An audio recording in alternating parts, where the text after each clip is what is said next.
Em um dos setores em que o Brasil é referência internacional, ela se destaca. Primeiro, porque infelizmente ainda é uma das poucas mulheres a gerenciar, a ocupar o cargo máximo em uma agência de publicidade. Segundo, porque seu currículo é repleto de prêmios nacionais e internacionais. E terceiro, porque ela defende pautas como diversidade e um equilíbrio maior entre vida profissional e pessoal, o que é raro em um ramo como o da publicidade. Eu estou falando de Márcia Esteves, ela que é CEO da agência Liu Lara, TBWA. Márcia, muito obrigada pela sua participação no Do Zero ao Topo. Seja muito bem-vinda aqui ao nosso estúdio, é um prazer. Muito obrigada pelo convite, estou muito feliz de estar aqui com você. Que bom, a gente está feliz em recebê-la.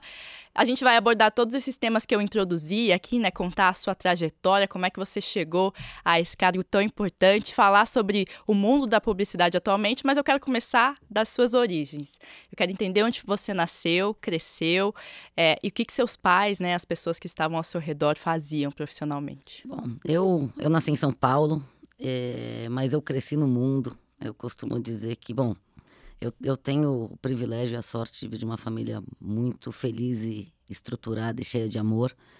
E eu digo que isso é um privilégio porque eu acho que essa é a base da felicidade, né? Quando a gente tem em casa amor, respeito e alguns valores que a gente pode aprender e carregar para a vida, eu acho que é o início de toda e qualquer escolha que você faça, que tem muita chance de dar certo. Eu morei na cidade de São Paulo até meus 7 anos. Depois eu era uma criança com muita bronquite, muita alergia. Então isso obrigou os meus pais a quase inaugurarem Alphaville, que na época não era uma grande cidade, era um pouco mais interior, um pouco mais, eu diria, mato. E eu morei lá até quase me formar. Então eu digo que eu sou de São Paulo, mas a minha história se construiu muito em Alphaville, que é a meia hora de São Paulo. Mas na época parecia bem mais distante. Mas um lugar em que eu pude crescer na rua, jogar taco, ter grandes amigos, ter muita história para contar, muito machucado, de brincar de esconde-esconde e de ser feliz. Que legal. E os seus pais faziam o quê? Qual era Meu a profissão pai deles? é engenheiro civil. A minha mãe é dentista. E eu tenho uma irmã 2 anos mais velha do que eu, advogada. Quer dizer, não tem nenhum publicitário na família. Todo mundo com profissões, eu diria, de alguma forma, professores, médicos, né? Na família inteira. Profissões mais tradicionais. Agora, mas pelo que eu sei da sua história, essa vontade de ir para a publicidade não veio logo no início, né? Quando você era criança, adolescente, não era por aí que você ia seguir. Interessante que eu sempre adorei medicina, né? Eu tenho uma tia-mãe médica. E eu costumava ir para a clínica dela e falar, essa é a minha profissão desde os 10 anos de idade, assim, é o que eu quero ser, eu amo. E eu fui assim até meus 17 anos, vou ser médica, fui para o cursinho junto com a escola, medicina. Mas aí eu me deparei com um grande desafio, assim, eu não consigo entender muito física e química, por mais que eu estude, me esforce, peso, altura, enfim, tem uma história em exatas ali que eu tenho uma super dificuldade. Eu me esforçava no cursinho e falava, eu não vou conseguir. E assim, até podia conseguir, mas ia ser um esforço muito maior. E aí eu tava na escola com uma das minhas melhores amigas, ela ia prestar moda, e na época moda ninguém falava sobre prestar uma faculdade de moda, tinha acabado de iniciar os primeiros cursos de moda, e ela estava vendo isso num guia de estudante. Ela me emprestou, eu li comunicação social ali nas descrições daqueles guias de profissão, e eu me apaixonei pela descrição. Assim, eu falei, eu gosto disso. Como eu já estava fazendo cursinho, eu prestei vestibular já na metade do ano, pro ano seguinte. Eu nem sei se ainda existe isso, mas na época você prestava em julho, você terminava a escola e começava no ano seguinte. Eu entrei e eu fui quase que, eu diria, na sorte. Meu primeiro ano na faculdade foi entender o que eu estava fazendo ali, porque eu não sonhava em ser publicitária, mas eu acho que foi a maior sorte e uma das melhores escolhas que eu fiz na minha vida, porque eu sou absolutamente apaixonada por essa profissão. E o que fez você se apaixonar? Foi a dinâmica da faculdade, do curso, ou foi logo uma experiência profissional? A faculdade, eu acho que eu adoro estudar, né? Eu realmente acredito em repertório e em educação, muda o mundo e o país. E a faculdade me trouxe muito repertório e grandes amigos que eu carrego até hoje. Mas o que eu acho que todos os dias eu me apaixono por essa profissão é a possibilidade que a gente tem, através da comunicação, de modificar histórias, né? Seja para construir marcas, levar as marcas para dentro da vida das pessoas, da casa das pessoas, seja para ensinar as pessoas que usar máscara é importante, né? Então eu acho que a comunicação ela tem um papel, ela nos diferencia, né? Literalmente dos animais e de outras espécies, e eu acho que a gente nem percebe isso. E essa questão de contar histórias é apaixonante, né? Acho que é realmente isso que você falou, que diferencia a gente dos animais e é o que nos une, assim, né? A gente está aqui no podcast, todo mundo sempre querendo saber mais as histórias, é assim que a gente tem a capacidade muito grande de aprender e evoluir, né? Sem dúvida nenhuma. Eu acho que a gente, né, os últimos 2 anos a gente sobreviveu. E uma das coisas que me chama muita atenção, assim, a gente agora usa máscara e temos que usar, né? Tá tudo certo dentro das condições que temos. Mas a gente quase não percebe o quanto a gente tem perdido na comunicação, né? A gente agora se comunica com os olhos, a gente, todo mundo tem uma sensação quase de não escutar, de não conseguir escutar, entender direito, acho que a palavra é essa, o que, né, o que o diálogo tá trazendo, e eu acho que é um pouco sobre isso. Comunicação não é o que eu quero te falar, é o que você entende. E eu acho que é isso que a gente tem que começar a prestar atenção quando a gente se comunica, quando a gente vê uma crise em redes sociais. Tudo que a gente percebe, muitas vezes eu quis dizer alguma coisa, mas você compreendeu uma outra coisa. E eu acho que é isso o papel da comunicação. Passar uma mensagem correta e assertiva para que as pessoas compreendam exatamente a mensagem que a gente quer passar. Isso é um desafio cada vez maior, né, no cenário em que a gente vive. Com certeza. Agora, lá na sua faculdade, a sua primeira experiência profissional foi em agência mesmo, de publicidade? Eu sempre trabalhei em agência. Eu comecei a estagiar. Começar a estagiar em propaganda é uma coisa muito difícil, especialmente em agência. Na minha geração, eu digo que era ainda mais difícil, mas todo mundo que vai ficando mais velho fala, né? Na minha época isso era mais difícil, mas de fato existia um mercado muito fechado para algumas faculdades, para algumas áreas, e fazer um estágio era uma coisa muito difícil. Ainda eu reconheço isso, mas era ainda mais. E aí o Fadiga, né, que hoje é CEO da Artplan, me deu um estágio de 1 mês na Fischer América, e foi aí que abriu a minha paixão e o meu amor pela propaganda. Na época eu fui estagiar para cuidar da Telesp celular, na verdade, né, a fase do Baby, todo aquele momento muito mágico da propaganda, na verdade. Eu fiz esse estágio de 1 mês e aí isso me abriu portas, outras agências me chamaram, e aí começou a minha história na Rap, que acabei ficando 10 anos na Espanha, Miami. Foi aí que eu de fato eu comecei a carreira, mas eu tenho a maior gratidão pelo Fadiga, porque ele não só me abriu portas, mas me ensinou muita coisa em 1 mês, que me deu asas para voar. E você falou dessas experiências internacionais também, né? Porque pelo que eu entendi da história, é algo que veio rápido também, assim, na sua trajetória. Como é que surgiu o primeiro convite?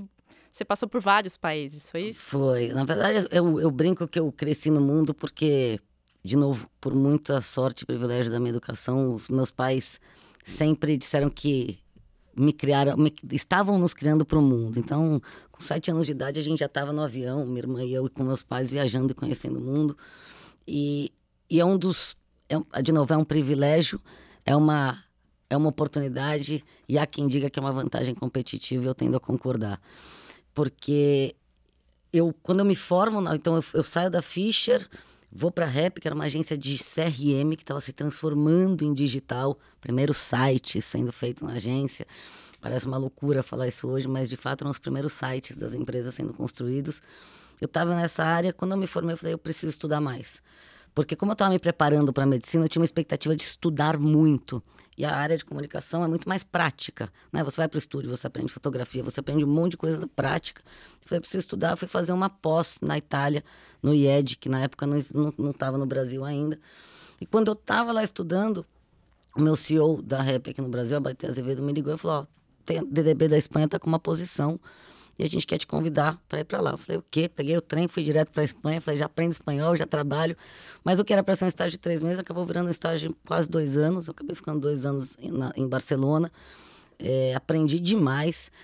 Quando eu volto para o Brasil, este mesmo CEO se torna na América Latina, e ele tinha uma missão de digitalizar todas as agências da América Latina, especificamente para um cliente regional que a gente tinha ganhado. Então, me mudo para Miami com 25 anos para fazer essa digitalização. Eu falo que eu mudei para Miami, mas eu mudei para América Latina, porque eu morava no avião, viajando todos os países para estar com as pessoas. Então, minha carreira ela aconteceu muito rápido. Eu, com 25 anos, já era uma diretora regional. E tem o lado bom e o lado ruim, né? O lado bom é óbvio, eu tenho a maior gratidão, aprendi muito.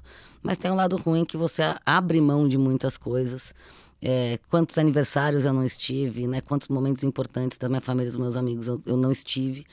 Mas é um equilíbrio né, uma eterna busca por equilíbrio para balancear tudo isso. É por isso que é uma agenda para mim tão forte, né? De como é que a gente consegue fazer com que as próximas gerações não entendam que o exemplo é o sacrifício, que esforço não é sinônimo de resultado, né? Que a gente pode sim buscar uma produtividade no horário de trabalho e que o descanso, a busca por repertório, a diversão na nossa profissão, eu acho que em todas, mas na nossa profissão é vital, porque a gente precisa entender o que está acontecendo na sociedade para conversar com ela. Não adianta ficar, né, olhando para quatro paredes e achar que a criatividade vai aparecer, porque ela não vai. Com certeza. E essa experiência em outros países te ajudou nesse sentido, a criar um repertório? O que né, de mais rico, que lições principais você tirou eu acho que desses lugares?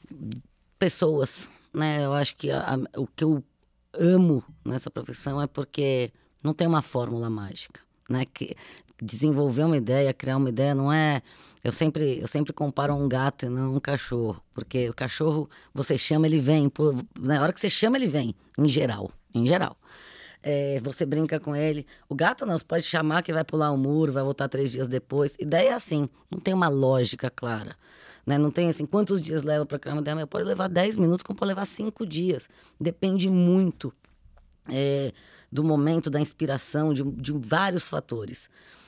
É uma profissão feita por pessoas para pessoas, né? Não existe a fórmula de uma produção de peças, vamos dizer assim. E a experiência de morar fora me deu exatamente isso. Cara, morar na Catalunha, né? Num país dentro de um país, é uma experiência absolutamente relevante, porque aprender com as diferenças, entender diferentes pontos de vista, porque eu acho que a gente vive hoje um momento de uma cultura de crítica, né? Eu não concordo com você, então você está errado, eu estou certo. Eu não... Por que não entender o seu ponto de vista, respeitá-lo, você me escutar de verdade, né? Ouvir o meu ponto de vista, respeitá-lo, e a partir daí a gente tira conclusões que podem ser concordar em discordar, mas que a gente passe a se ouvir um pouco mais. E eu acho que isso foi uma das grandes características dessa vivência, de entender que o mundo inteiro é diferente, que nós somos diferentes, e ainda mais num Brasil multicultural e plural, nós somos diferentes e que está tudo bem em discordar. O que não está tudo bem é em criticar, em não respeitar, em não aceitar uma opinião diferente do que você está acostumado ou do que você quer ouvir. E eu sou muito assim, né? Eu gosto de aprender com o diferente, eu gosto quando me provocam, porque eu acho que a gente só aprende no feedback, né? Só aprende com o diferente. A gente não aprende com os iguais, né? Com os iguais a gente pode ter uma troca mais fácil. Mas quando alguém te dá um feedback, a gente tem um país que o feedback virou castigo, né? Trabalhar é um castigo, o feedback é um castigo. Isso é um pouco, por conta da nossa colonização, tem um pouco de uma explicação histórica e clara. Mas a verdade é que para mim feedback é um presente, porque para ganhar elogio, eu sempre falo, minha mãe me elogia o dia inteiro, minha família me elogia, tá tudo certo. Não é sobre elogio, é sobre o que é certo, como eu posso ser melhor. E eu acho que dar um feedback dá muito trabalho, né? Porque a pessoa tem que gostar muito de você para olhar para você, para entender como ela pode te dar um feedback, claro, como ela pode cuidar de você para você se desenvolver. E não é uma crítica, é uma oportunidade de crescimento. Então eu acho que tudo isso vem de um repertório de aprender com o diferente. E eu acho que isso a gente aprende no nosso país, né? Porque o nosso país é um continente dentro de um país, e a gente aprende fora, a gente aprende em qualquer experiência. Eu sempre falo, quem mora em São Paulo mora num continente. Quem mora no país, no Brasil, mora no mundo. Então a gente tem uma oportunidade dentro da nossa casa de aprender. E eu sempre que posso, eu estou conhecendo o Brasil, e viajando e aprendendo, e o meu conhecer não é em ponto turístico, é sentar e conversar com as pessoas para entender como elas vivem, o que elas buscam, e a gente aprende muito nisso. A gente esquece que o nosso país tem uma riqueza cultural gigante e que a gente não explora. E como comunicador é meu dever fazer isso, além de ter muito prazer. Voltando lá para os anos da história, quando foi que você voltou para o Brasil? Você passou anos viajando e de repente teve uma aterrissagem assim de voltei com tudo? Como é que foi esse período? Foi assim, eu já estava quase há 10 anos, né, no avião entre Itália, entre Espanha e depois Miami. E minha equipe, minha família estavam no Brasil, então uma vez por mês eu vinha para o Brasil, além de tudo. Então eu tinha um ciclo de viagem muito grande e teve um ano em que eu dormi quase 300 noites no avião. Caramba. 200 e poucas noites no avião. Eu era a pessoa predileta das companhias aéreas e da salinha de Miami, porque toda vez eu vinha de algum lugar da América Latina e as pessoas me levavam para a salinha achando que eu estava fazendo, enfim, alguma coisa errada, porque eu tinha uma entrada e saída dos Estados Unidos muito frequente, então a polícia me parava todos os dias, eu já ia direto para a salinha, ficava lá sentado, falava, não, sou eu, não fiz nada de errado, e me liberavam. Mas era um volume realmente excessivo. E um belo dia eu normalmente pousava no Brasil na sexta e voltava domingo à noite para Miami. Porque eu trabalhava na sexta como equipe, via minha família no sábado e domingo à noite domingo à noite eu voltava para Miami. Na sexta eu pousei e a minha bochecha, eu fui para agência, eu ia para casa tomar um banho, ia para agência, eu cheguei na agência e falei pro meu chefe na época, eu falei: "Marcão, minha bochecha tá inchada". Ele olhou para minha cara e falou: "Eu acho que você tá com cachumba". Aí eu falei: "Cachumba? Não existe isso na família, ninguém nunca teve cachumba. Não tem cachumba?". "Cachumba". Falei: "Bom, tô com cachumba". Fui pro hospital. De fato, parecia cachumba mesmo. A bochecha começou a inchar. Eu vou resumir a história, mas basicamente, provavelmente por tanto voar, quando você voa e você não se hidrata muito bem, que era uma das características erradas minhas de não me hidratar muito bem, a sua saliva vai ficando mais pastosa, menos líquida. Existe uma coisa chamada, uma glândula, chama parótida, que é minúscula, que basicamente é a glândula que traz a saliva, né, tem a função salivar, digamos assim. Quando ela ficou mais pastosa, eu comecei a gerar cálculos nessa glândula parótida. Estes cálculos, como se fossem pedras no rim, mas uma glândula desse tamanho. Um dos cálculos parou e começou a gerar uma infecção. A nossa boca tem muita bactéria. Resultado, eu inchei como se fosse cachumba. Cachumba é um vírus, não é uma bactéria. Fui tratada nos primeiros dias como um vírus e não como uma bactéria. Era uma bactéria. Eu fiquei 3 meses entre a vida e a morte nessa brincadeira, porque essa bactéria se fechou. Eu quase perdi meu rosto, fazia pulsão quase todos os dias. Santos médicos, minha tia, doutora Erivelto, enfim, eu tenho um monte de médico, anjo da guarda, literalmente, que salvaram minha vida.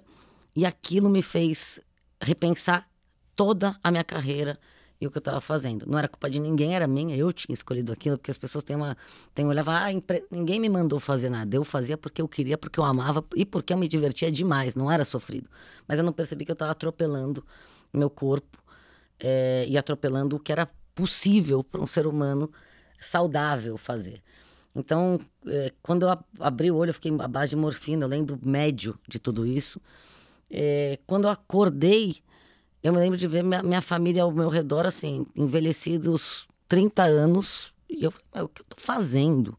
Né? Por que eu tô fazendo essa escolha contra mim mesma? E aí eu entendi que era hora de mudar, era hora de parar um pouco de viajar deste jeito, era hora de eu buscar o equilíbrio. E desde então vem sendo minha luta. Eu acabei mudando de emprego por causa disso, porque é muito difícil você mudar dentro do ambiente em que você já está. Nesse momento eu fui para Underman e a minha história mudou, porque de fato eu comecei a aprender tudo isso que eu falo. Dá para fazer as coisas de outro jeito. Precisa de um ecossistema, sim. Os anunciantes precisam respeitar o horário? Precisam. As agências precisam trazer a produtividade para entregarem? Precisam. Mas não existe ninguém que consiga trabalhar 20 horas por dia, 24 horas por dia e achar legal e ser saudável. A gente até acha nas agências, porque é tão legal o ambiente, porque a gente se diverte tanto, a gente é tão apaixonado que a gente vai se confundindo. Mas eu tenho uma busca constante por isso, porque eu já estive no limite, literalmente, da vida e da morte, e eu posso dizer que não vale a pena. E que depois, quando eu comecei a buscar esse equilíbrio, eu falho. Eu falo isso, mas muitas vezes eu ainda falho comigo mesmo, com a minha equipe, mas a busca é constante e é diária. E eu acho que quando a gente traça essa busca, uma hora a gente vai conseguir. E é uma missão mesmo. Mas eu percebi que não vale a pena, né? A gente erra mais, a gente fica mais cansado. Então, esse equilíbrio tem que existir. O mercado tem que, assim, eu faço esse apelo aos anunciantes, aos meus pares nas agências. A gente tem que fazer diferente. Existe uma lei que diz que a gente tem que trabalhar 8 horas por dia. Por que que no nosso mercado a gente tem que trabalhar 25? Isso não existe. A gente está ferindo a criatividade do nosso país. Nosso país, a gente devia ter orgulho da propaganda do nosso país, como a gente tem da Havaianas. Quando a gente vai para qualquer lugar do mundo, a gente vê alguém com chinelo, com a bandeira do Brasil, a gente bate no peito e fala, isso é do Brasil. Propaganda do Brasil também é isso. Nós somos sempre entre os 10 países mais premiados do mundo, sempre entre os mercados que mais desenvolvem e exportam talentos. Quer dizer, a gente é um hub de criatividade porque o nosso país é criativo. Por que que a gente está estressando e puxando a corda? Porque isso vai matar a criatividade. É tão simples quanto o final da história seremos piores porque a gente não está conseguindo fazer uma adequação que precisa ser feita e que depende do sistema inteiro. Não é só da Márcia. O sistema tem que olhar para isso e fazer diferente e melhor. Você sabe que me lembrou o podcast que a gente soltou no fim do ano passado com o Nizam Guanais, que é um nome referência também na publicidade. E ele falou muito essa questão de como o sistema das agências, impede às vezes o criativo, o atendimento, que deviam estar focado em pensar, em ter um ócio criativo e ter um tempo livre também. Eles estão o tempo todo apagando fogo porque você vive nessa dinâmica. E você falou, o ecossistema inteiro, né? O cliente está acostumado com isso, acho que imagino, né? Te mandar mensagem o tempo todo, então acaba criando essa cadeia que não permite ninguém a pensar e eu fico imaginando, a gente já é referência, né? O que a gente podia fazer mais se a gente diminuísse o ritmo, né? A gente podia ainda ir mais além. E é engraçado, porque o diminuir às vezes é aumentar o ritmo. É interessante que a gente tem uma referência de horas trabalhadas e quando na verdade muitas vezes, quando a gente consegue ter um equilíbrio de horas versus descanso, versus exercício físico, versus um monte de outras coisas, diversão, a gente faz muito mais. Essa é a lógica. É assim, eu tenho um equilíbrio maior, eu consigo produzir muito mais em menor tempo, porque eu erro menos, porque minha cabeça está mais descansada. Eu sempre falo, por que quando a gente volta de férias a gente consegue fazer as coisas muito mais rápidas? Porque a gente está descansado. A gente não mudou nas férias, né? A gente não virou super mulher. A gente só descansou. Agora você falou, precisa ser revisto, né? Eu fico imaginando você, anos atrás, fazendo essa transição. Você conseguia colocar isso na cabeça de quem estava ao seu redor, né? Como é que era? Você foi assumir uma posição em outra empresa. Como lidar com isso quando o mercado ainda não está no mesmo ritmo? É como ser mulher num mercado que não está no mesmo ritmo, Lê. Eu acho que é meu dever, meu papel chamar a atenção e fazer o que eu posso fazer para quem está ao meu redor. Então, para minha equipe, óbvio que na pandemia a gente está longe, né, de respeitar o tempo das pessoas como eu gostaria. Mas a gente todos os dias bate nessa tecla. Todos os dias, para todo mundo, como a gente pode ser melhor.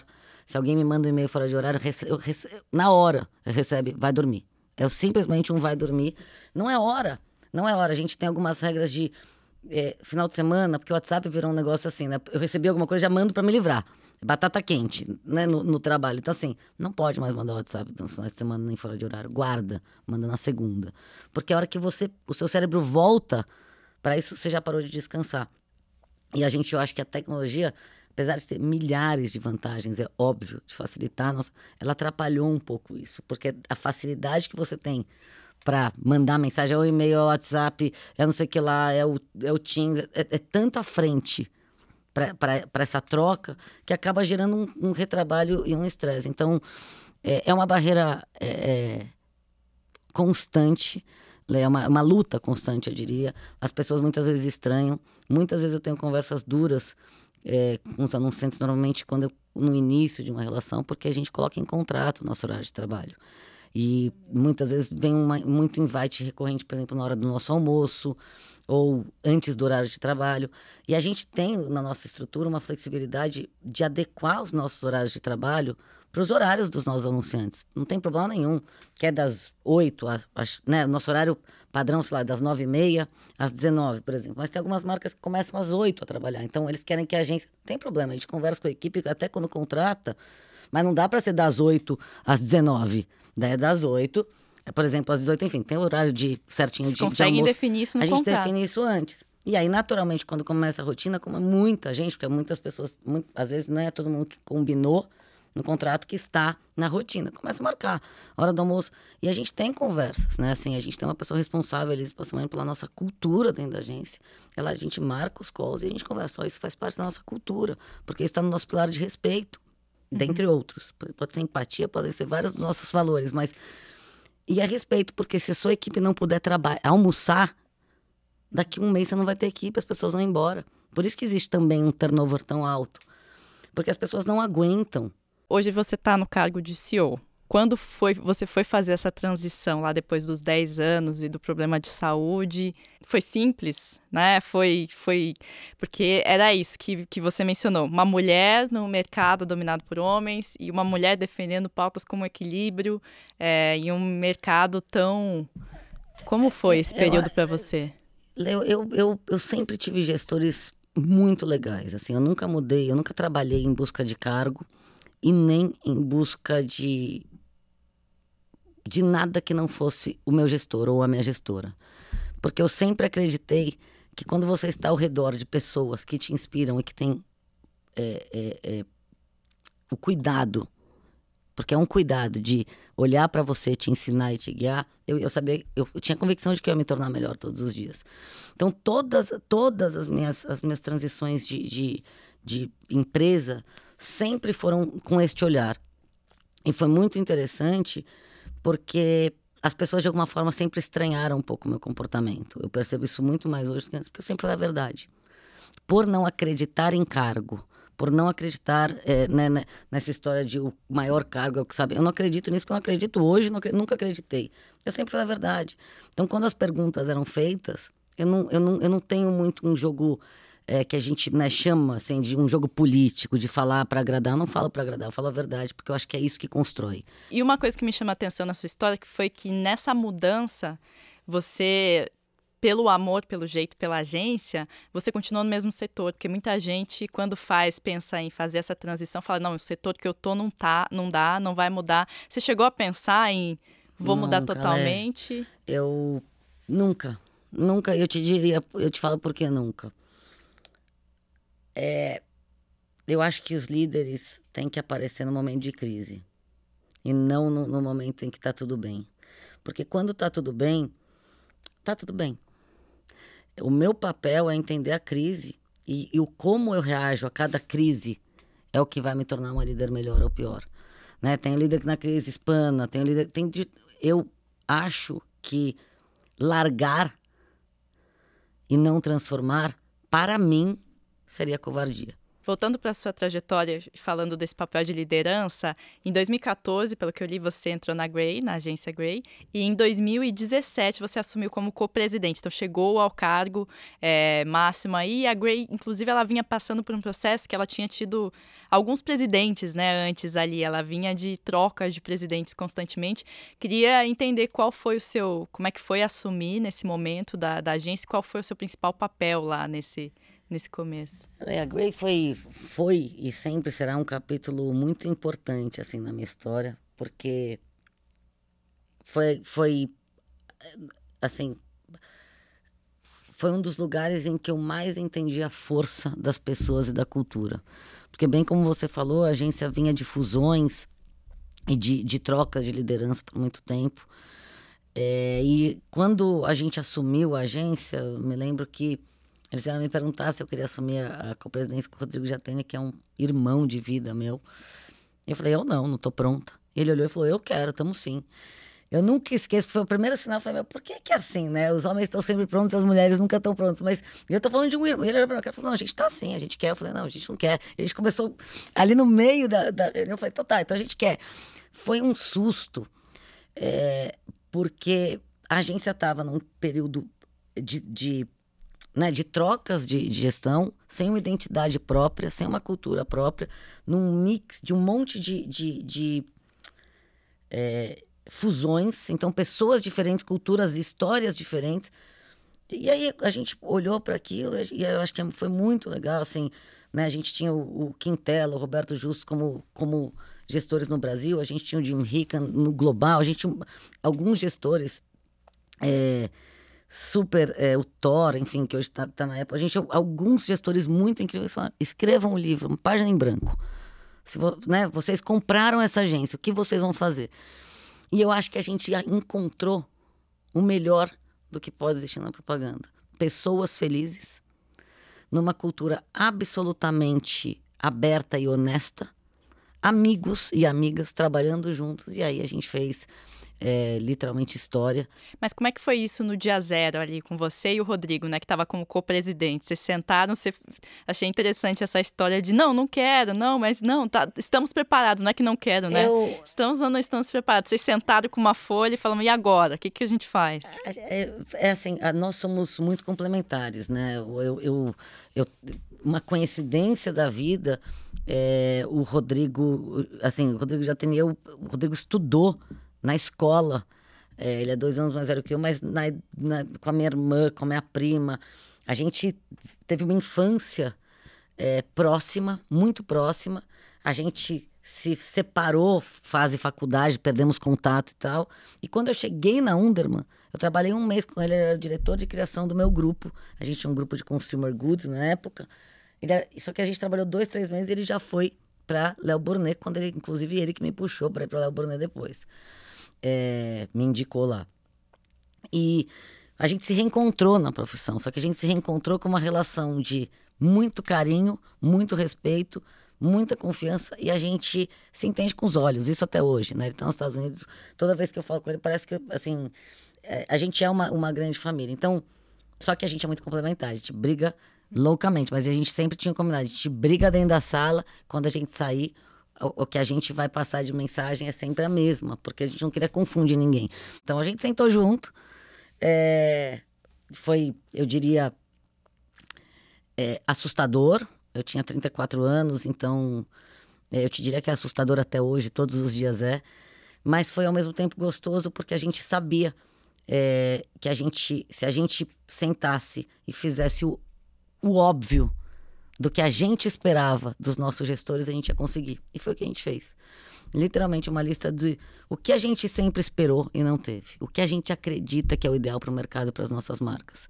Como a gente vai ser, quais são os nossos valores. E a gente montou uma liderança executiva fera, literalmente, e que nos ajudou a construir esse sonho, e pouco a pouco a gente foi crescendo. Agora, logo no ano seguinte ele saiu, foi isso? Você ficou como... Foi. Ele tem uma família maravilhosamente lindas, os filhos dele pequenos ainda, e ele tinha uma vontade muito grande de ir para fora. Já era um combinado nosso. E no momento em que a Grey, no Brasil, se tornou a mais premiada da rede, a mais criativa, é óbvio que abriram espaço para ele. Então ele optou por ir para Los Angeles com a família. Ele foi para Grey West e foi super legal. A gente morreu de chorar e de deu comemorar. Frio maior na barriga aí, porque se antes você já estava... Sempre dá, Lê, assim, mas a verdade é que, isso que eu te falei, a gente tinha lá, como eu tenho hoje, assim, uma rede de proteção muito grande. Não era só sobre a Márcia e o Jatene, né? Eram sobre a Márcia e o Jatene mais 200 pessoas ali com a gente, de verdade mesmo. A Grey era um ambiente muito seguro pra gente, porque a gente se protegia pelo melhor. Quando ele foi, pra mim, foi muito triste, porque eu adoro estar com ele todos os dias. Mas eu estava muito feliz também por ele, porque era um sonho conquistado e era uma busca dele, da família dele, que eu adoro de paixão. Então, foi muito mais coração, e é óbvio que no trabalho faz falta todos os dias, porque a gente trabalha muito bem junto, mas as pessoas são maiores do que as empresas, e eu sempre torço pelas pessoas. Então, ele estava feliz, eu também estava feliz. Vem um frio na barriga, mas esse frio na barriga é diário. Eu não acho muito simples acordar todos os dias e pensar que tem 300, 400 pessoas que, a partir das minhas atitudes, eu posso ajudar ou atrapalhar. né? Eu tenho uma missão todos os dias de olhar para essas pessoas. Não são 300, 400 pessoas, são 300, 400 famílias. Você tinha falado lá atrás sobre a questão do feedback, que é um ponto ainda de atenção na cultura brasileira, né? Isso me lembrou, uma vez eu lembro quando eu era repórter, eu fui entrevistar o CEO de uma montadora, ele era um alemão, ele tinha acabado de chegar no Brasil há pouco tempo, e eu perguntei, o que você acha mais difícil na cultura brasileira, do profissional brasileiro? Ele falou... eu não posso falar nada, não posso criticar daquele jeito alemão mais duro, né? Eu não posso criticar, não posso dar uma palavra. Outro dia minha secretária saiu chorando. Assim, que ele estava falando justamente dessa questão do feedback, que o brasileiro tem esse problema muitas vezes de lidar com feedback. Como você busca fazer isso? Como um líder pode dar um feedback e ajudar a construir essa cultura do feedback de uma maneira melhor? É interessante você falar do alemão, né? A nossa cultura, de fato, é uma cultura mais leve. Mas a gente também, de fato, tem dificuldade com crítica, né? A crítica vira briga. O que eu acho que a forma faz toda a diferença. Assim, a forma, para mim, é o mais importante, porque o como você faz as coisas, né? Se antes a gente se perguntava o quê, uma pergunta que eu faço todos os dias é como. Como a gente vai sair disso? Como a gente vai... o como, ele é muito importante. E como você dá um feedback, ele passa por critério. Porque feedback precisa de um treinamento, ele não é eu gosto de você hoje, então o feedback é positivo, hoje eu briguei, tô triste com você, o feedback é negativo. Não pode ser assim. E a gente tende a levar, por não termos cultura de feedback, a gente tende a levar o feedback para uma coisa muito pessoal. Que aí viram as regras de protecionismo e disso e daquilo. Eu costumo dizer que as pessoas mais bem avaliadas na minha estrutura são as que, e mais próximas são as que mais levam feedback meu. Porque é quase que todo dia. Porque eu sei que tem potencial para eu puxar, para eu tentar fazer melhor. Eu também recebo, tá? Só para deixar claro que eu também recebo bastante. E tá tudo bem. Mas eu acho que a forma é muito importante. Então passa primeiro por uma preparação. De novo, o feedback é uma preparação de tempos.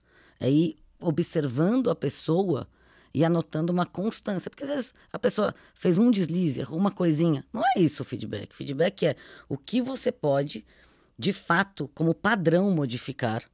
Né? Então, você tem um padrão de algum comportamento ou algum skill técnico que você precisa melhorar. Mas não é uma vez só. Então, existe um período de tempo.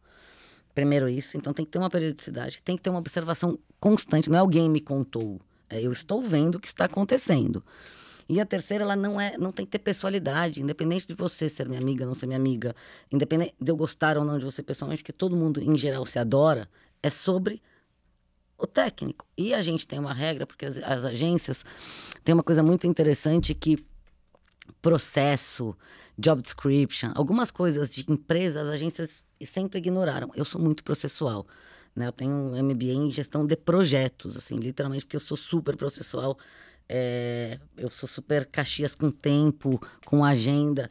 E eu acho que quando você coloca, então... um job description na mão das pessoas. O que você espera delas na posição que elas têm. O que elas têm que fazer para assumir o próximo. Os comportamentos esperados, né? Os valores esperados. A pessoa já sabe o que fazer. Primeiro a gente tem que dar clareza do que a gente espera. Porque não adianta, né? Chegou, tá aí, não tem onboarding. Não. Qual é a nossa visão? Quais são os valores da empresa? O que não é aceitável? O que é? Então esse onboarding, a gente faz 6 onboardings na agência.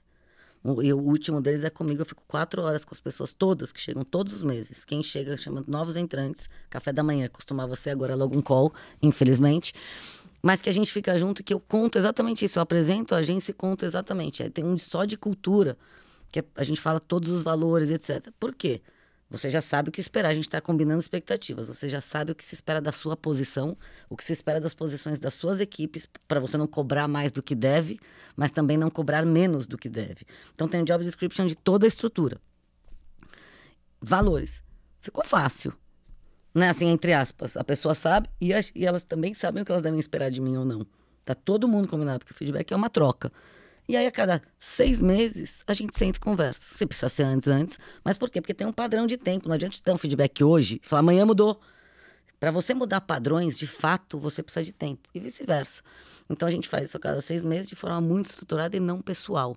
Ela é técnica e é uma conversa da forma.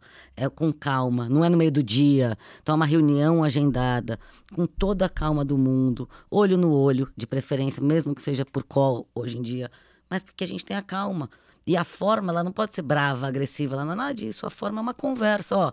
Eu observei isso e isso em você. Você reconhece? Porque a primeira coisa que a gente tem que fazer se a gente quiser mudar é reconhecer.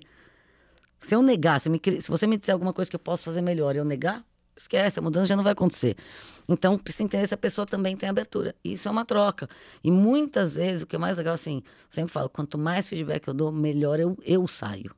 Porque eu aprendo tanto, eu escuto tanto as outras perspectivas, sempre existe uma história por trás do que está acontecendo. Às vezes é um problema pessoal que não foi compartilhado por motivos óbvios. Às vezes, então tem tantas coisas que a gente descobre que daí a gente consegue ajudar, inclusive, melhor com todos os nossos programas de apoio. Você está falando já dos programas atuais e da sua gestão, que começou, né, na Liulara, TBWA, em 2019, pelo que eu vi, dezembro de 2019. Ali a gente estava todo mundo feliz, comemorando o fim do ano, fazendo planos para 2020. Falando de carnaval. Nem sonhava, né, do que ia acontecer.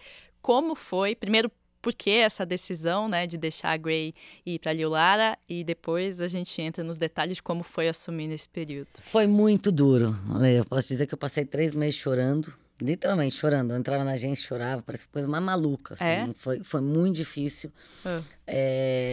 Algumas coisas aconteceram, né? Houve uma grande mudança estrutural na Grey nos últimos anos. Mas a Grey chegou em um momento em que, de alguma forma, eu comecei a me acomodar. As coisas estavam... Eu gosto muito da estruturação, eu gosto muito do buscar subir a barra para mim mesma como desafio.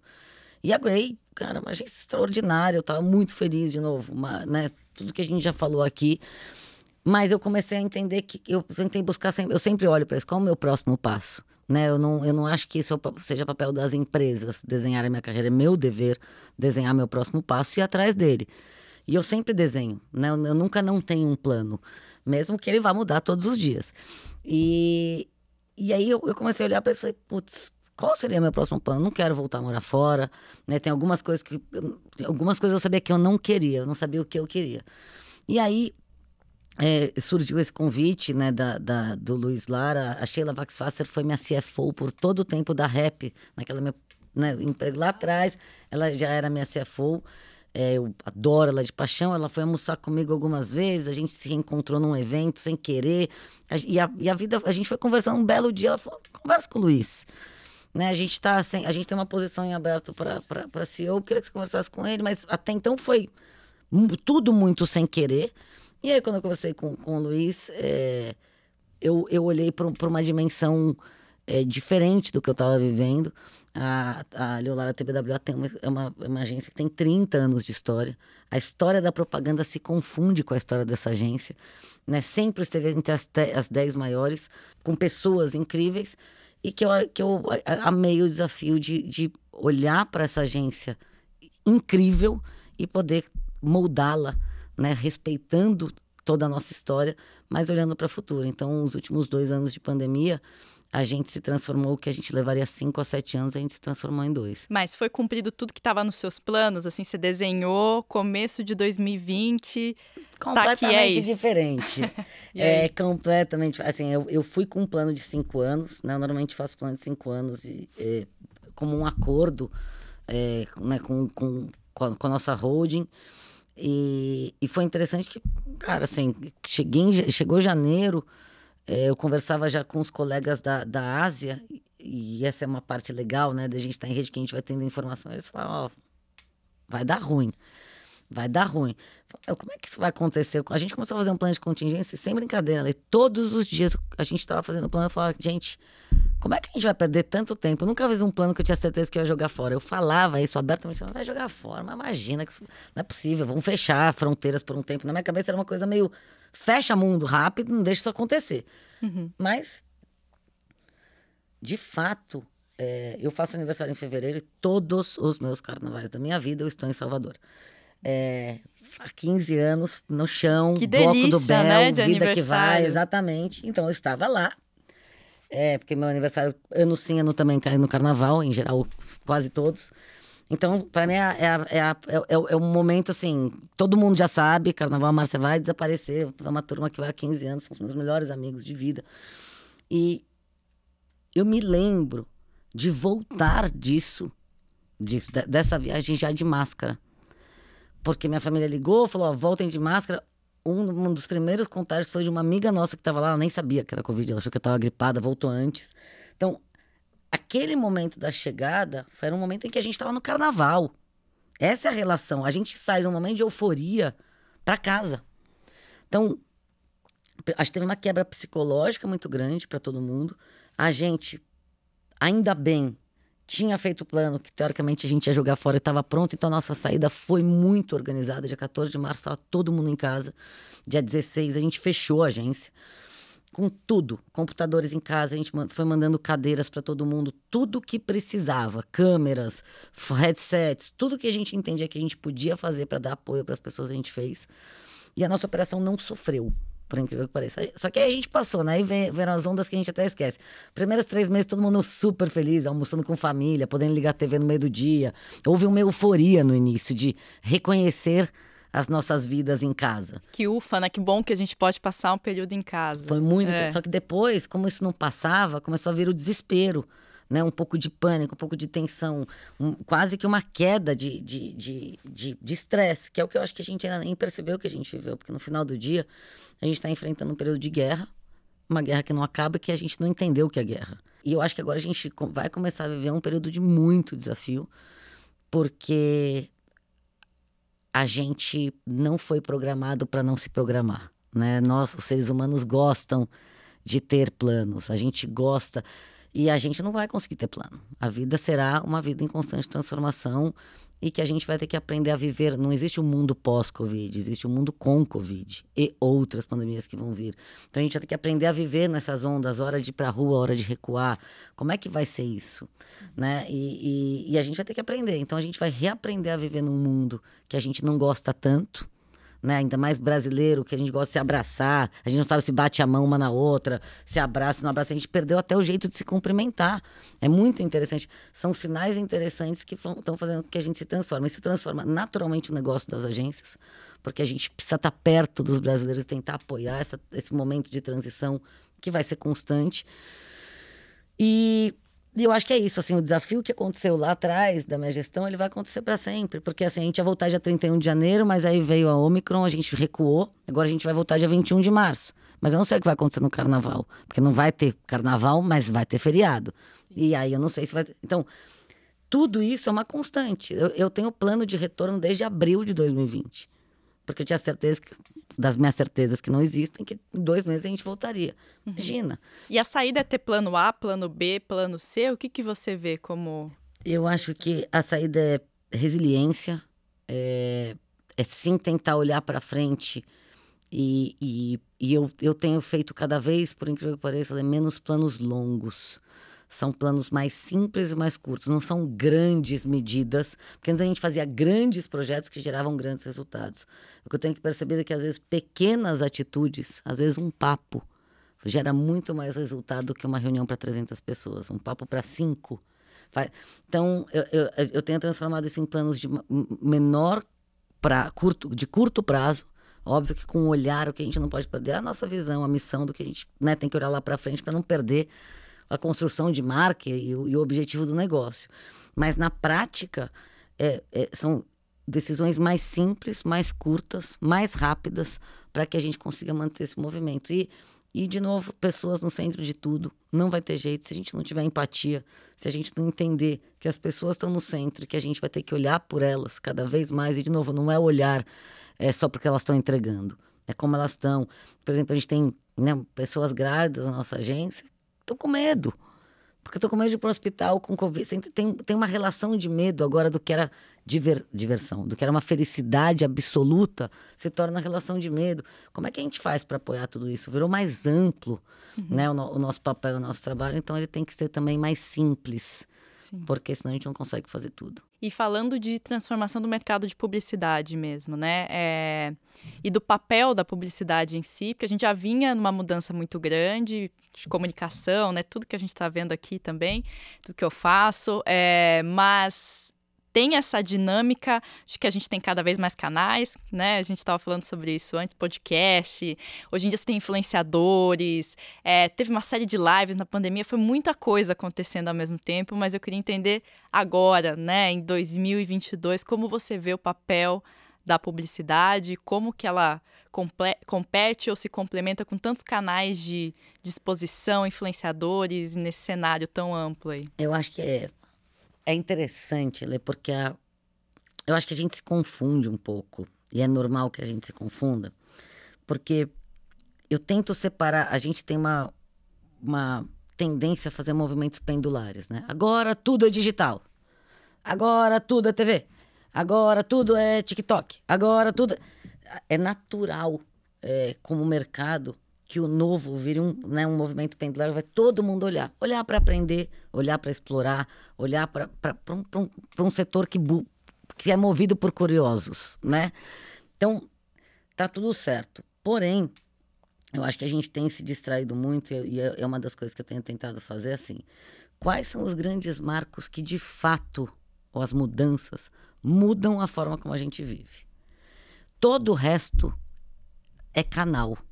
Vou tentar simplificar. Quando a gente mudou, e isso não é de agora, a TV... Bom, primeiro a TV apareceu, não vou voltar nesses primórdios, mas, por exemplo, a TV apareceu lá em 1950. Depois teve uma mudança para a TV colorida. Foi uma mudança significativa. É que a gente não fala, mas foi. Tudo mudou. A forma que se produzia mudou. Tudo foi mudando. De lá para cá, se você me falar, Márcia, tudo mudou da TV para... Não, a grande mudança na sociedade foi a TV. Todo o resto, a TV colorida, a TV HD, a TV... Eu estou usando a TV porque é o que a gente, entre aspas, critica. E, by the way, o investimento em TV só cresce. O investimento em TV em todos os meios só cresce. Então, tem espaço para todo mundo. Mas eu estou só dando um exemplo como meio. A gente não ficou lá falando, agora virou colorido, agora virou 4D, agora virou... TV, é TV. Dentro do universo TV, agora eu tenho conteúdo embarcado, eu tenho 1 milhão de coisas que acontecem dentro deste universo TV, mas é o universo TV. Depois vem um outro marco. Celular. Mudou a forma como a gente vive. A gente não tem que ir mais para um orelhão para avisar onde a gente está. A gente consegue se comunicar. Mudou tudo. O celular mudou a forma... O que tem dentro do celular é o app, o WhatsApp... É um mundo dentro do celular. Internet. Mudou tudo. Né? Não tem uma carta, quer dizer, ainda tem. Mas eu, quando fiz intercâmbio, eram cartas. Fui morar na Austrália 3 meses depois. Eu já voltava do intercâmbio, minhas casas não tinham chegado para minha mãe. Era isso. Agora não. O dia inteiro, imagina, fazer intercâmbio hoje deve ser uma delícia. Você faz quer dizer, usa qualquer dispositivo de comunicação e você se resolveu. Então, celular, internet. E eu acho que... E aí, dentro do mundo da internet, tem muita coisa. Somado ainda ao celular, muita coisa. O que eu acho que a gente... E agora, o que eu acho que é o próximo grande marco é voz. Né? Eu acho que os sistemas de voz vão mudar drasticamente a forma como a gente vive. Porque a hora que eu puder falar para minha geladeira que o ovo acabou e a compra ser feita automaticamente, sistematicamente pela minha voz... Mudou. Como é que eu vou vender ovo para alguém, como comunicadora, como marca, como propaganda, se isso já está acontecendo dentro da casa das pessoas, fora do meu controle? Ou pelo menos do meu estímulo. Se isso vai virar uma compra automática. Isso é só um exemplo da infinidade de serviços e de mudança na sociedade que a voz vai trazer. E a gente já percebe, cada vez mais os áudios acontecem versus o texto, porque a sociedade vai voltar a olhar para frente em vez de olhar para baixo. É uma mudança que já está acontecendo. E eu acho que quanto mais a voz estiver, né, dentro das casas das pessoas, mais isso vai mudar. Tudo isso para dizer que eu acho que a gente tem que separar muito bem o que são grandes marcos que mudam o comportamento da nossa sociedade versus o que são ferramentas que a gente tem para trabalhar. Então, dentro do mundo digital, eu tenho tudo. Né? Eu tenho... realidade aumentada, é outra coisa, realidade aumentada eu misturei, mas eu tenho influenciadores, conteúdo, display, search, SEO. A gente pode falar um monte de sigla aqui. Independente da sigla, são ferramentas dentro de um ambiente digital. E eu acho que a gente, por seguir muito pendular, a gente esqueceu de fazer a pergunta que é a mais importante. a minha marca precisa estar em tudo isso? Se sim, onde e por quê? Não é porque todas as marcas estão em um determinado lugar que a minha precisa estar. O que a gente tem que olhar é onde os consumidores... mas os consumidores das marcas estão em tudo. Tá bom, se eles estão em tudo, você pode escolher um. Você não vai escolher todos. Né? Você tem que escolher um momento correto da jornada. Então, assim, o que complicou? Como tem muita coisa, primeiro a gente se distrai e a gente normalmente pulveriza muito e acaba perdendo, na minha humilde opinião. E o segundo ponto, que esse sim é o principal desafio, é entender o principal momento para a gente falar. Porque como está todo mundo em tudo, em determinados momentos do meu dia eu sou uma consumidora diferente. Tem horas, se você me fizer um approach de determinado produto ou serviço ou marca, eu não vou nem olhar. Tem horas que eu sei que eu vou me encantar. Então acho que o nosso desafio está no tempo. As pessoas não têm mais tempo disponível para nada. O tempo é um bem muito precioso. Como eu faço para fazer uma propaganda, uma campanha relevante o suficiente para que você largue o que você estiver fazendo para consumir meu conteúdo? Essa, para mim, é a grande lógica. Todos os dias que a gente faz alguma coisa, eu falo, isso é relevante o suficiente para quem e onde? E aí vem a mágica que eu acho encantador dessa infinidade de canais e de meios que a gente tem para a gente poder explorar o melhor. Mas é uma lógica, de novo, muito mais de tempo do que ter que estar em todos os lugares. Porque senão a gente vai virar engenheiro e não criativo. Entende? A gente não é engenheiro. Nós somos criativos. Nós somos criativas. O nosso business é criatividade. E uma boa ideia, você nem precisa se preocupar, porque ela vai para todos os lugares. Essa é a verdade. Né? Ela vai ser compartilhada no WhatsApp naturalmente. Então, assim, é isso que a gente tem que focar. Ter grandes ideias que façam sentido, que as pessoas se reconheçam e que façam sentido para o momento em que elas estão atravessando. Aí, naturalmente, você tem uma campanha. Então, acho que a gente tem que mudar um pouco o foco e tirar um pouco essa obsessão de que o dado fala mais que a criatividade. O dado serve à criatividade, traz informações valiosas. Mas a criatividade é a criatividade. A gente não discute qual foi o meio ou o canal que a gente foi impactado como cidadão. Né? Você fala, eu vi uma ideia. Ou eu vi uma propaganda, eu vi uma campanha. A gente não fala, eu vi uma propaganda. A gente tem que pensar como a gente pensa como ser humano, não como comunicador. E aí eu acho que as coisas ficam mais fáceis, porque ninguém fala, agora peguei o meu dispositivo móvel, chamado celular, para sofrer um impacto de uma... Não existe, né? A gente não existe essa conversa na vida real. A conversa na vida real é, vi uma ideia irada, ou vi um produto irado, ou vi um serviço incrível, eu quero comprar. E é para lá que a gente tem que ir. Como a gente faz para que as pessoas... de fato, nesse mundo sem atenção, que a gente vive por tanto impacto, por tanto excesso de informação, como a gente faz para ser protagonista, para que as nossas marcas sejam protagonistas na vida das pessoas. E esse protagonismo passa muito pela criação de conteúdo. A gente tem falado muito dessa dinâmica de mudança, de não apenas informar o seu produto, ó, tá aqui, ele é assim, mas criar um conteúdo para que a pessoa veja um valor, se entretenha naquilo e com base nisso construa. Você vê ou são propostas diferentes? Eu acho que depende muito. Assim, depende muito da marca, depende muito do serviço ou do produto e depende também do momento. Eu acho que, sem dúvida, propaganda que tem cara de propaganda vira o caminhão da pamonha às 8 da manhã, passando na porta da tua casa que você quer matar. A propaganda não pode interromper. Isso é um fato. A propaganda tem que entrar de uma forma muito leve na casa das pessoas, porque senão vai ser um momento em que as pessoas vão levantar da TV para irem pegar uma água. É isso que a gente tem que evitar. Então, vai, nossa, agora é a hora da propaganda, vou ali pegar uma água. Não, a pessoa tem que falar, eu quero ver a propaganda. Que era o que acontecia alguns anos atrás. Né? Vinha uma música, um jingle, um jargão. Quanto tempo faz que a gente não vê isso? Por quê? Porque a gente está tão preocupada com essa multiplicação de espaços que a gente está esquecendo de fazer as pessoas cantarem. A gente está esquecendo de tirar aquele sorriso de canto de boca quando a gente vê uma coisa ou até uma emoção. Então, o que eu acho é que cada vez mais a gente vai ter que olhar para conteúdo, né, para as campanhas e dar menos nome. Eu acho que isso é muito publicitário, sabe? Isso é o conteúdo, isso é o digital, isso é o mobile, isso é tira nome. Eu acho que são ideias. Em determinados momentos, a marca tem que ser menos protagonista, ela tem que passar mais como o que a gente chama, né, de conteúdo, de branded content. Tem que passar. E tem momentos que a gente vai lançar uma marca, por exemplo, eu preciso que as pessoas entendam que essa marca. Então, depende muito. Mas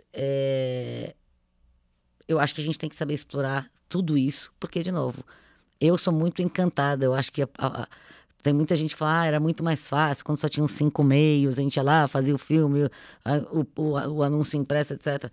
Eu acho que eu teria o maior tédio do mundo, porque eu acho que é encantador que a gente consiga ter tanto espaço para levar as nossas ideias para dentro da vida das pessoas. Então, tem que saber usar. Mas tem que saber usar. A gente está falando muito, vendo da perspectiva de quem tem recursos, dinheiro, claro, quem está no mercado publicitário, grandes marcas. Eu queria entender se você tem conselhos para quem é um pequeno, um médio empreendedor e está tentando construir sua marca, se posicionar nesse mercado que tem tantas redes. Vale o mesmo de assim, vamos nos concentrar em uma? O que é importante essa marca ter diante de todo esse cenário que a gente vê? Eu acho que consistência e foco, né? Isso vale para grandes, para pequenos. Eu acho que assim, existe uma coisa chamada consistência, né? Toda marca precisa ter um olhar de médio e longo prazo. Não é imediato, não é hoje eu sou uma marca de varejo, amanhã eu sou uma marca de... A marca é uma coisa só, né? A gente chama de brand persona, a gente começa a olhar para tudo isso. Assim, a marca tem que ter uma consistência, né? Qual é o propósito, por que ela existe, o que ela se propõe a fazer, qual é a missão, quais são os valores, porque as pessoas querem saber isso, né? Elas precisam entender isso, e isso tem que ser desenhado de uma forma muito clara e consistente. Qual é a verdade que essa marca vai levar para a sociedade, para as pessoas. E depois é foco, não precisa estar em tudo, né? A gente não precisa olhar e falar, eu preciso estar em todos os lugares, a gente precisa estar de forma correta, no lugar certo. Então, o foco não tem problema, comece pequeno. Comece em um canal, comece em um lugar, mas comece de forma consistente. Dê atenção para as pessoas. Não adianta ir para uma rede social e você não conseguir responder o que as pessoas estão te perguntando. Não adianta você... Então, assim, é estar inteiro, né? A marca tem que estar inteira onde ela estiver, completa, respondendo corretamente, dando todo o suporte e apoio. De novo, não é estar por estar, não é fiz a propaganda, larguei. Não existe mais eu falo, você me escuta. O mundo é um mundo de trocas. E tá tudo bem, mas tem que ter, de novo, foco, consistência e, naturalmente, coragem. Porque a gente vai precisar de coragem todos os dias para enfrentar esse mundo que vem pela frente. Falando da publicidade das agências, eu ressaltei aqui no começo que das suas pautas é essa questão da diversidade, né? Até por ser uma das minorias, infelizmente ainda, dentro das agências, em cargos de liderança e tudo mais. Como é que você vê o mundo hoje das agências? Falta uma diversidade maior e como é possível trabalhar isso? A gente tem a impressão, eu fico pensando às vezes, assim, de alguém que está olhando de fora, né? Que a agência é muito, inclusive, concentrada em São Paulo e Rio, né? Principalmente São Paulo. Falta diversidade de região, diversidade de cargos, enfim, de tudo, né? De todas as minorias possíveis. Como é que você vê esse cenário? Eu acho que você está absolutamente correta, como sempre. Eu só vou separar, né? Eu acho que existe uma evolução. A gente não pode negar, né? Se você pegar o mercado alguns anos atrás, não existia absolutamente nem o olhar de diversidade, né? As mulheres estavam em determinadas áreas, em determinados lugares muito específicos.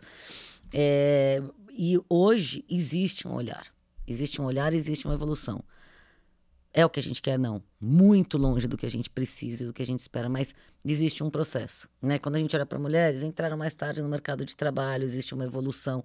De novo, eu vejo uma evolução, falta muito, mas existe hoje um olhar. Eu percebo uma preocupação genuína, né, das agências, das empresas, das produtoras, de todos os veículos. Todo mundo está buscando esse equilíbrio.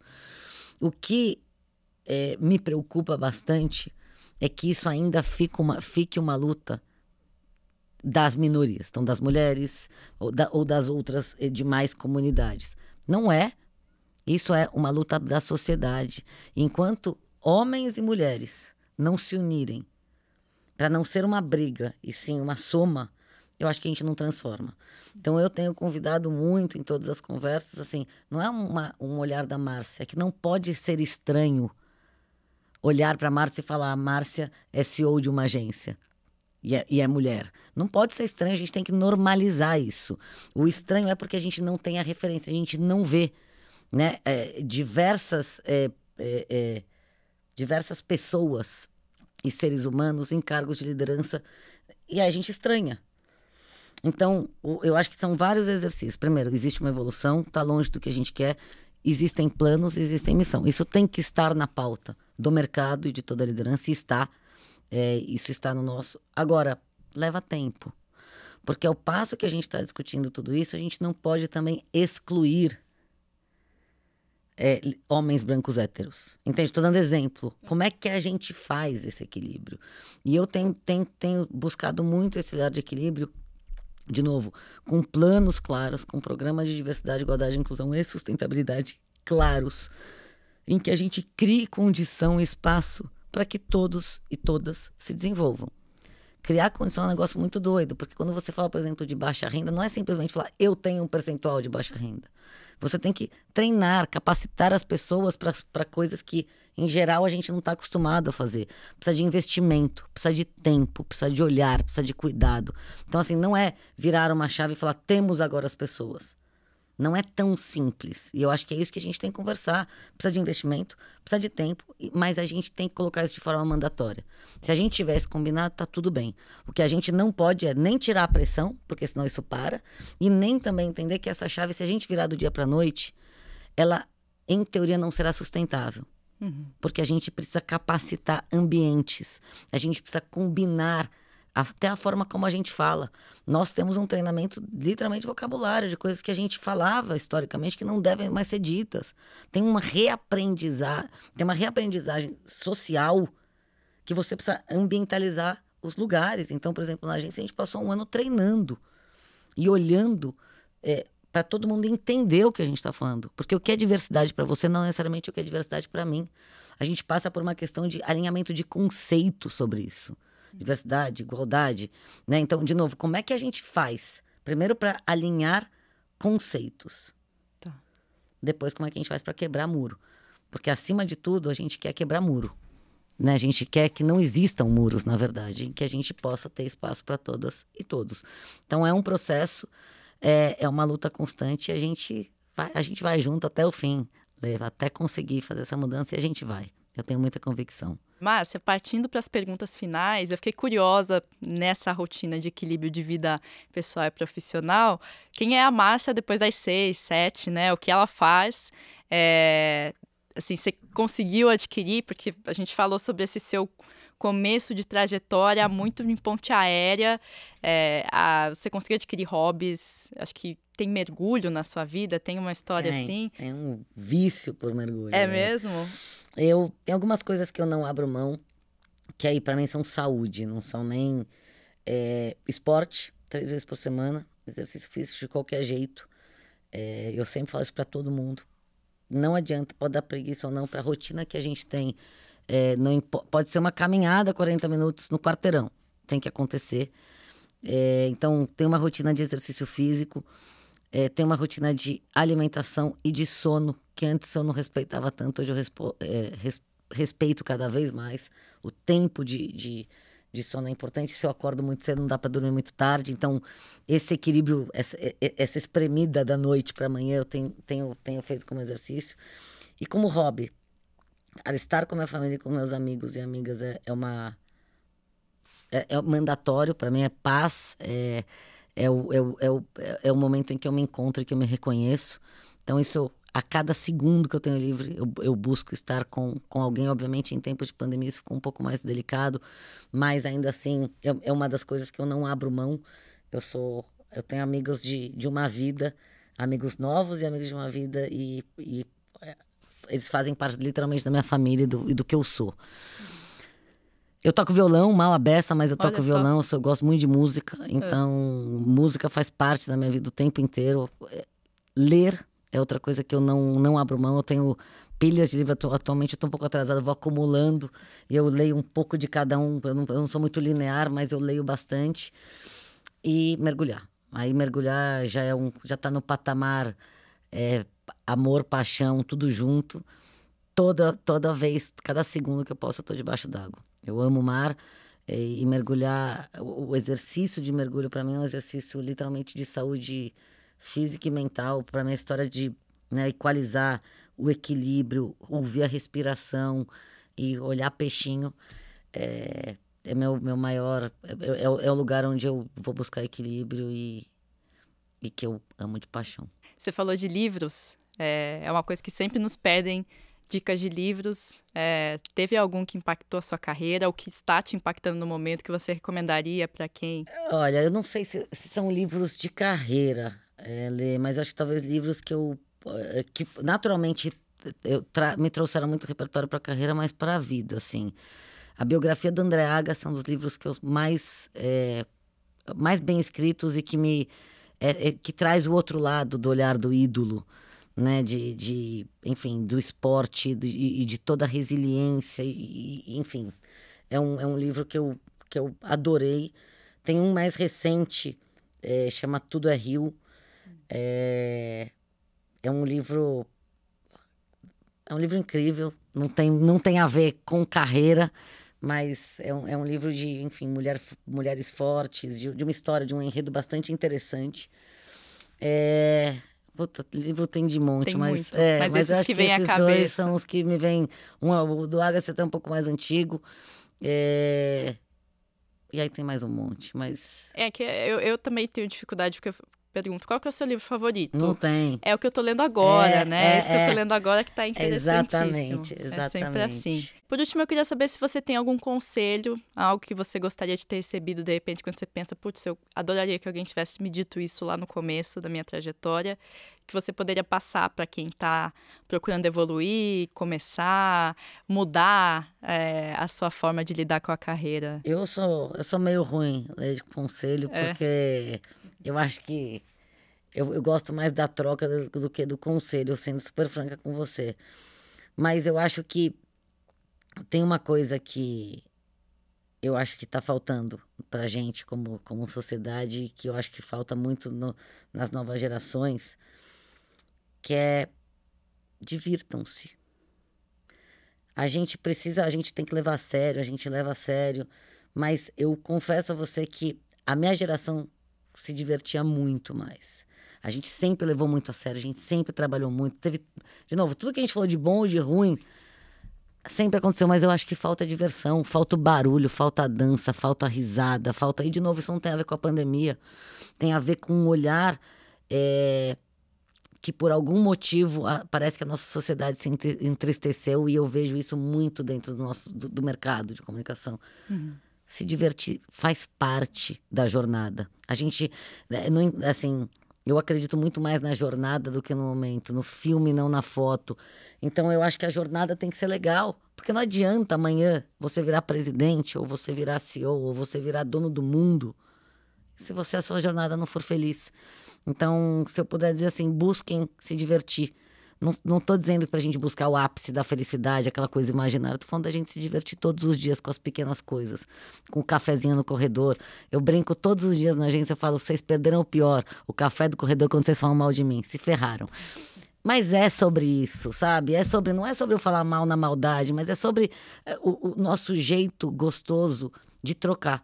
A gente perdeu muito na pandemia porque a gente não criou novas memórias. É tempo da gente criar novas memórias. E memórias a gente cria em momentos como esse, trocando, conversando, dando risada. Então, não olhem para o cargo, olhem para a trajetória. Se a trajetória não for feliz, eu garanto a vocês, assim, o meu cargo só é legal porque olha para minha história inteira, eu me diverti em tudo que eu fiz. Conquistei grandes amigos, fui feliz, dei risada, aprendi um monte. E eu acho que é para isso que a gente tem que mirar. Divirtam-se. Maravilha. Márcia, muito obrigada pela sua participação. Foi um grande prazer recebê-la aqui no Muito obrigada pelo convite, viu? Muito feliz. Obrigada.